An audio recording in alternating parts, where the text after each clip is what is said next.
పిల్లలు కాదు చిచ్చర పిడుగులు, పలు రంగాల్లో రాణిస్తున్న చిన్నారులు. పూర్తి వివరాలకు చదవండి రేపటి సాక్షి హైదరాబాద్ ఎడిషన్. రైట్, వస్తాను, మళ్ళీ వస్తాను మీ దగ్గరికి. సింగళూరు వెంకటేష్ గారు, ఒక సామాన్యుడు ఎవరైనా సరే తనకి అన్యాయం చేస్తే, ఒక ప్రభుత్వం మాటిచ్చి అన్యాయం చేస్తే ప్రశ్నించేటటువంటి అధికారం, హక్కు ప్రజాస్వామ్యం మనం కల్పించింది, మన రాజ్యాంగం మనకు కల్పించింది, సుప్రీంకోర్టు చెప్పినటువంటి తీర్పుల ప్రకారం మనకు ఆ హక్కు ఉంది. కానీ మామూలు పోస్టులు సార్, ఇంతకుముందు నేను చదివి వినిపించాను కదా, అలాంటి పోస్టులు పెట్టిన వాళ్ళపైన కేసులు పెడుతున్నారు. ఇలా సామాన్యుడి నుంచి సెలబ్రిటీ వరకు, అంటే ఒక హెచ్చరిక పంపాలన్నది. వర్మ పైన కేసు పెట్టారు, పోసాని కృష్ణమురళి గారి పైన కేసు అంట. అంటే ఎవరిని వదలట్లేదు. అంటే సామాన్యుడి నుంచి సెలబ్రిటీ వరకు అసలు ఏం చెప్పాలనుకుంటున్నారు ఈ సమాజానికి, ఈ రాష్ట్ర ప్రజలకు ఈ ప్రభుత్వం ఏం చెప్పాలనుకుంటుంది? వెరీ గుడ్ ఈవినింగ్ సార్, మీకు ప్యానల్లో ఉన్న పెద్దలకి, అలాగే మీ వీక్షకులకు కూడా వెరీ గుడ్ ఈవినింగ్. నిజం చెప్పాలంటే ఇందాక జూపూడి అన్న గారు ఒక మాట అన్నారు, ఇది ఎమర్జెన్సీని నడపాలనుకుంటున్నారా అని చెప్పేసి ఈ రాష్ట్రం. మరి ఇప్పుడు జరుగుతున్నటువంటి ఈ కార్యక్రమాలన్నీ కూడా చూస్తే రాష్ట్రంలో ఎమర్జెన్సీ ఒక రకమైనటువంటి అప్రకటిత ఎమర్జెన్సీ నడుస్తుందని మనం విశ్లేషించాల్సినటువంటి ఒక విషయం. ఎందుకంటే సుప్రీంకోర్టు క్రిస్టల్ క్లియర్ గా section 66A of IT act ఏదైతే ఉందో 2000, ఇది రాజ్యాంగ స్ఫూర్తికి విరుద్ధం. ప్రజల యొక్క మనోభావాలు కానివ్వండి, ఒక వ్యక్తి ఒక ప్రశ్న సంధించినప్పుడు అది మీకు నచ్చకపోవచ్చు, నచ్చవచ్చు, మరో వ్యక్తికి నచ్చవచ్చు. అతని యొక్క వాక్ స్వాతంత్రాన్ని మనం కట్టడి చేయడానికి లేదు. కాబట్టి ఇటువంటి సెక్షన్ ని రద్దు చేయాలని చెప్పేసి అని పలుమార్లు హెచ్చరించినప్పటికీ కూడా అప్పటికి 1000 కేసులు మళ్ళీ దాని మీద ఆ సెక్షన్ 66A మీద బేస్ చేసుకుని ఈ దేశం మొత్తం మీద బీజేపీ ప్రభుత్వం కట్టినప్పుడు ఆ సెక్షన్ 66A ని రద్దుపరచడం జరిగింది.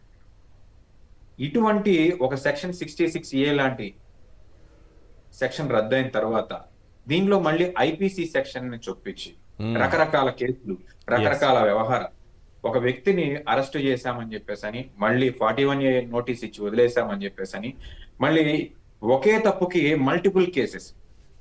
చట్టం ఏం చెప్తుందంటే, ఒక పోస్ట్ పెట్టారు, ఆ పోస్ట్ కి సంబంధించి ఒక పోలీస్ స్టేషన్ లో కేసు నమోదు చేయడం జరుగుతుంది. దానికి సంబంధించి ఉన్నటువంటి గ్రావిటీని దృష్టిలో పెట్టుకుని బిలో 7 years అయితే 41A నోటీస్ ఇస్తారు, లేకపోతే అబౌవ్ 47 years అయితే అది సెకండరీ ఇష్యూ. ఒకే ప్రెస్ మీట్ మీద 10 కేసులు మేము చేస్తామని చెప్పేసి. హలో చెప్పండి సార్, క్లియర్ చెప్పండి సార్. ఒకే కేసు మీద ఒకే ప్రెస్ మీట్ మీద 10 కేసులు చేస్తాము, మమ్మల్ని అడిగే వాళ్ళు ఎవరు ఉన్నారని చెప్పేసి ఈరోజు నిజంగా చెప్పాలంటే ఒక అప్రకటిత ఎమర్జెన్సీ. ముఖ్యంగా ఈ పవన్ కళ్యాణ్ గారి యొక్క స్టేట్మెంట్స్ తర్వాత చాలా జోరుగా జరుగుతున్నటువంటి అరెస్ట్. అవును, అలాగే కొంతమంది పోలీస్ అధికారులు కూడా ప్రెస్ ముందుకు వచ్చేసి వాళ్ళ యొక్క వ్యక్తిగత అభిప్రాయాలని ప్రభుత్వ అభిప్రాయాలుగా, లేకపోతే మరొక విధంగా వాళ్ళ నిందితుల ముఖాల మీద, ఏదైతే నిందితులుగా ప్రకటించారో వాళ్ళ ముఖాల మీద ముసుగులు వేసి వాళ్ళని తీవ్రంగా ఇబ్బందులు పెట్టి ఆ దెబ్బలు కనపడకుండా, ఇప్పుడు ఇంటూరు రవికే సంథింగ్ ఆయన చెప్తున్నారు, అవును, కొన్ని స్టేట్మెంట్స్ మీద బలవంతంగా సంతకాలు తీసుకున్నారని. ఈ సంతకాలు తీసుకోవడానికి గల కారణం ఏంటంటే, గతంలో సజ్జల రామకృష్ణారెడ్డి గారి పేరు చెప్పారు, ఆయన పేరు కూడా సంథింగ్ 150 170 నిందితుడిగా చేర్చాము అన్నట్లుగా ఇప్పుడు భార్గవ రెడ్డి గారిని కూడా టార్గెట్ చేయాలనేదే ఒక కారణం తప్ప, ఈ స్టేట్మెంట్స్ ఏవైతే ఉన్నాయో బిఫోర్ పోలీస్ ఏ స్టేట్మెంట్స్ అయితే ఇస్తారో, లేదా బలవంతంగా ఎటువంటి సంతకాలు అయితే తీసుకుంటారో, వీటిని ఈ స్టేట్మెంట్స్ ఏవి చెల్లవా. బిఫోర్ ద మ్యాజిస్ట్రేట్ ఏదన్నా కన్ఫెషన్ ఇవ్వాలి అనుకుంటే స్టేట్మెంట్ అతనే సంతకం పెట్టిన తర్వాత చెల్లదంటారా?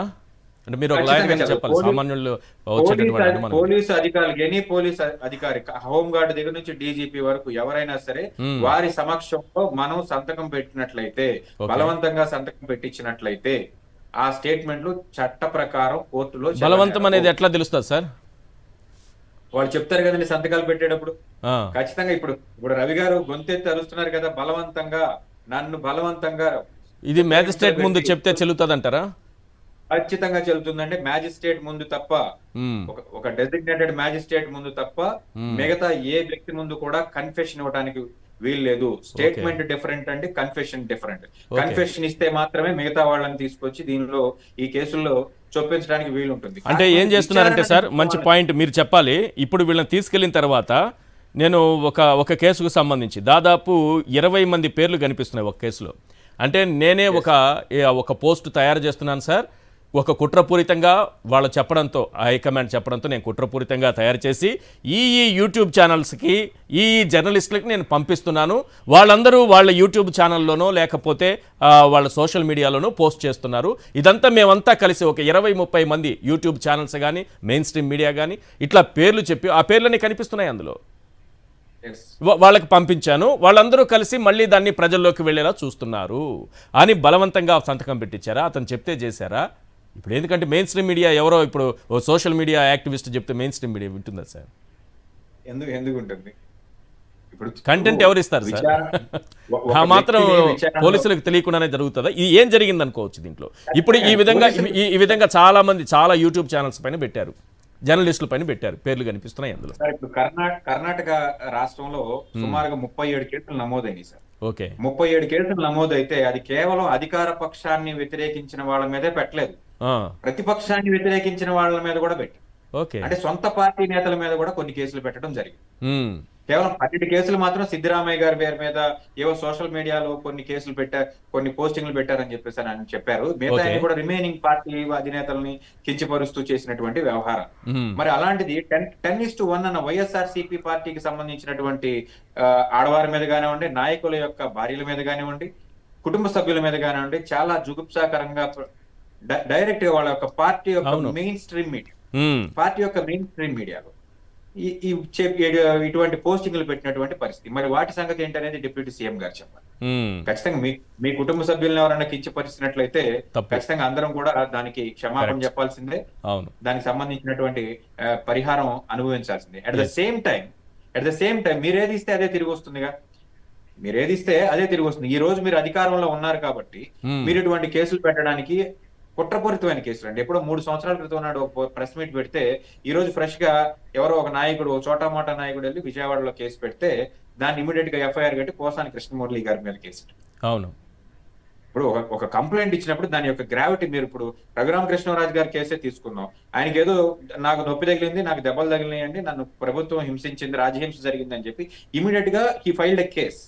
దాన్ని ఈ రోజు విచారణ చేస్తున్నారంటే ఓకే, అప్పుడున్న ప్రభుత్వంలో విచారణ జరగలేదు అని సామాన్యులు నమ్మేటువంటి ఒక పరిస్థితి. కానీ ఎప్పుడో 3 సంవత్సరాలకు జరిగినటువంటి ప్రెస్ మీట్లు, కొన్ని సంవత్సరాల క్రితం జరిగినటువంటి ఈ సోషల్ మీడియా పోస్టింగ్ల మీద ఇప్పుడు ఫ్రెష్ కేసులు ఏంటనేది కనీసం కొంత మనం పోలీసులైనా ఎట్లా తీసుకుంటారు సార్? 3 ఏళ్ల క్రితం ఒక ప్రెస్ మీట్ పెట్టారు, అభ్యంతరం ఉంటే ఆ రోజే పెట్టాలి కదా కేసు. ఖచ్చితంగా పెట్టాలి. ఇవన్నీ కూడా ఏంటంటేనండి, రెండోది ఒకటి ఈ అగ్గిపెట్టెల వ్యవహారంలో సార్ ఒక ఎగ్జాంపుల్ చెప్తాను సార్.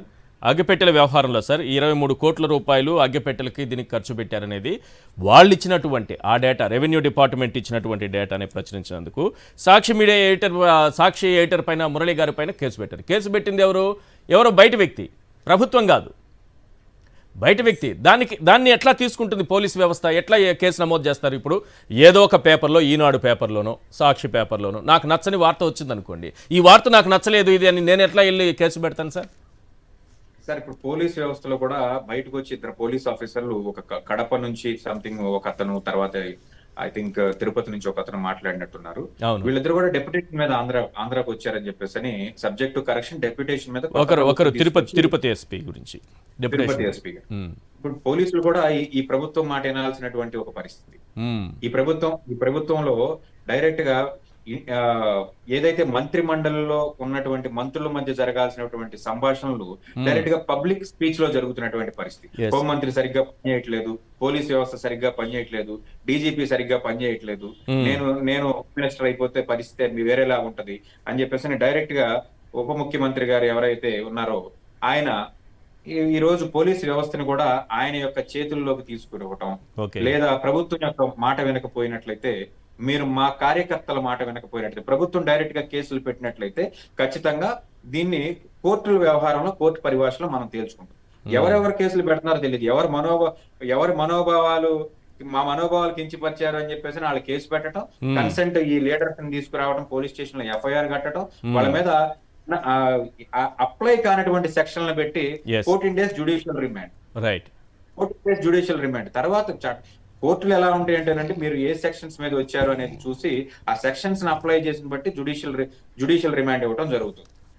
అద ప్రతివాదనలు జరిగి సాక్ష్యాలన్నీ జరిగిన తర్వాత వాళ్ళు Yes. అక్యూజ్డా లేకపోతే వాళ్ళు నిరపరాధులా అని చెప్పేసి వాళ్ళని బయటకు జరగడం. కానీ ఇమ్మీడియట్ గా ఏంటంటే ఒక మనిషిని అరెస్ట్ చేస్తే 100 మంది భయపడతారు రైట్ అనేటువంటి ఒక లాజిక్ తో ఈ రోజు ఇంటూరు కిరణ్ లాంటి వాళ్ళని, వరా రవీందర్ రెడ్డి లాంటి వాళ్ళని అరెస్ట్ చేయడం, మిగతా సోషల్ మీడియా వారియర్స్ ఎవరైతే ఉన్నారో Yes. వాళ్ళని బెదిరించడం, అప్రకటిత ఎమర్జెన్సీ అనే చెప్పాలి. ఇది ఒక రకంగా చెప్పాలంటే ఈ సోషల్ వార్ ని అప్రకటిత ఎమర్జెన్సీ అని చెప్పాలి. రైట్